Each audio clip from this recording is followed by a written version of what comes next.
Obviously, a pretty exciting college basketball game here with an unbelievable environment. I want to start off by really, our fans were amazing.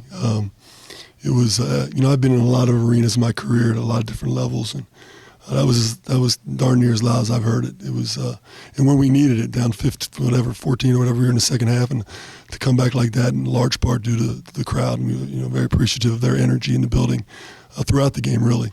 It was a tale of two halves for us. In the first half, it was two things. We were emotional. We didn't handle them making shots very well. We stuck to the game plan, but we were instead of decisive in executing, we were emotional, and you can't play that way. And so at halftime, I spent most of the half trying to get them to the emotional state that we needed to be. Second half, we came out and we were really good, really defended. Sat down on Giroux and really kept him from getting to his right hand. Their leading scorer, Mills, Jaron decided he was going to defend the second half and did an unbelievable job. Trey did a great job on White. So we settled down. The first 4 minutes, I knew that we were going to play well. That doesn't always mean you're going to get the outcome you want, but I knew in the first 4 minutes of the second half we were going to play well. Then they got up, all right? And they got up like that, and we acted the way we did in the first half, and there's no way we have a chance to win this game because we were too emotional. Once we got settled down and understand what we needed to execute, I didn't think the lead really bothered us. We were able to come back by getting stops, getting out in transition. Didn't make a lot of free throws tonight, so to still win the game and not make free throws, I was really proud of our guys' overall performance. You also had that comeback in a huge win, but Jaron only scored 4 points in the second half. What's that mean to this team to show he doesn't have to be everything and we can still do this? Well, we're pretty balanced scoring-wise. We have 4 or 5 guys in double figures, not just on the season, but even in conference play. So I think one of the things that's come with Jaron getting healthy is other guys have learned how to score and make plays, and now we're more of a balanced offensive team. But make no mistake about it, he had the ball in his hands in the second half, and we were allowing him to make all the decisions. And he would have scored a lot more than he made his free throws, which he typically does. So he was still in position to score and make plays. I just thought other guys also stepped up. You mentioned him wanting to guard Mills. Was that like a discussion at halftime? No, he locked in and decided he was going to sit down and defend. It was his personal decision. Yeah. So we knew we wanted to put him on Mills because we felt like he'd be effective because you had to really get up underneath him. And I thought Keith Williams was really good on Mills late too. He made some tough shots. So really proud of the defensive performance in the second half. And even on the backboard, we give up 12 second chance points, which I think it was more than that in the first half. I told our guys at halftime our first shot defensive percentages had to have been pretty good in the first half. It was the second shots that were killing us, and we knew that going in. I know you say you never get too high or too low, but down by 15 in the second half against a team like Houston, was there a little extra fire in the locker room for this one? There was. My demeanor pretty much stays the same. It's important that our guys look over, they understand where we're heading, the direction we're going in, and I think they understand that now. But as far as it was a little too emotional, probably a little too loose to start the game. We got it settled down at halftime, and they got up. We fought back. We got some tough young men in that room, and Houston's as good as I've seen on tape. Obviously, I haven't seen Wichita yet, so I know they're really good as well. But the way they play and the way they execute, and as well coached as they are, that's a hard win, in large part due to the toughness of our guys in the second half. The games to build on, you point to games like this. Remember what happened in that game down by 15, the way we battled back. Yeah, you can look back at the times that we gave up leads. We've pretty much been through the gamut this year. Overtimes, last second shots, crazy endings. Don't get a defensive rebound at the end. The guy contests and miss a shot and win the game. A lot of different scenarios we've been in, and we want to ascend into March. That's our goal, and I feel like we're taking that step now. Trey in here just said we showed how powerful we can be when we all stick together.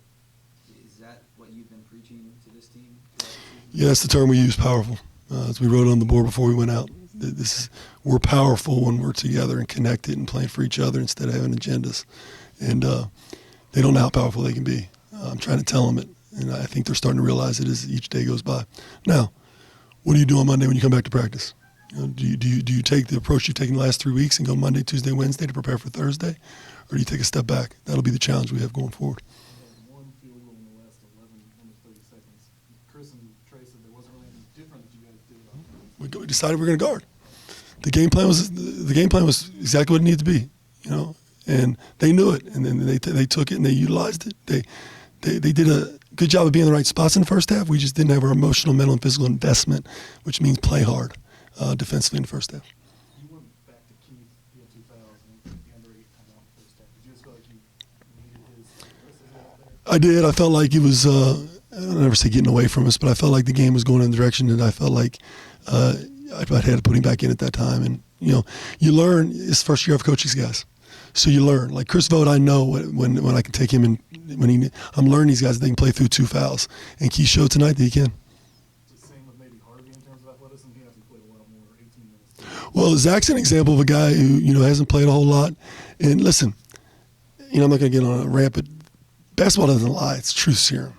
Okay? So if you put in the work each and every day and you're willing to go out and be aggressive during games, it's going to pay off. If you don't, then you're not going to take advantage of an opportunity. Zach Harvey has been really, really good the last 3 weeks in practice.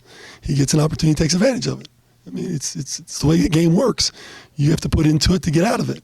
And that's what we preach to our guys all the time. And it's Zach Harvey tonight. It could be somebody else tomorrow. Have you ever seen a player bite another player in the scrum? I didn't see it. So, I mean, obviously they told me. But, I mean, not that I'm aware of. But What was the explanation you get from officials or maybe your players? the officials just came up and said that, you know, it was a flagrant foul and we got the ball playing technical and the player was kicked out and we got the ball back. So all I was thinking about is what we were going to run when we took the ball out. Mamadou didn't give you any explanation after the game? No, it wasn't a topic of conversation at all. Don, you kind of have a low gravity sounding voice. It's a little more voice right now. You talked about practice on Monday. How do you recover the voice? How do you? Well, so Dr. Mangine, not quite a doctor, but he might as well be. I did hot tea, which I hate. I did chicken noodle soup hot, which I did like, and none of it worked. So there's some remedies my mother has for me that I can't say on air right now that I'll probably utilize maybe. You have to be ready for Monday, right? It has to be. Yeah, I got to be ready. The guys got to be ready. I got to be ready. Trey's had games where maybe they've played off of him and he hasn't scored or hasn't played as well. Tonight they're doubling Chris. Keith gets foul trouble. Jaren's awful in the second half. He has a double-double for us. Well, Justin, I knew going in that they were, and we run our stuff through Jaren and Chris, and I knew that, and what they do well is take away the centers and the guards. So I knew that those guys were going to have to step up. I didn't say that to them, but I knew they'd have to step up at some point. And Trey's a senior. I mean, he wanted to, you know, this was an important game for us, and he took advantage of it. Anything else? Thanks, guys.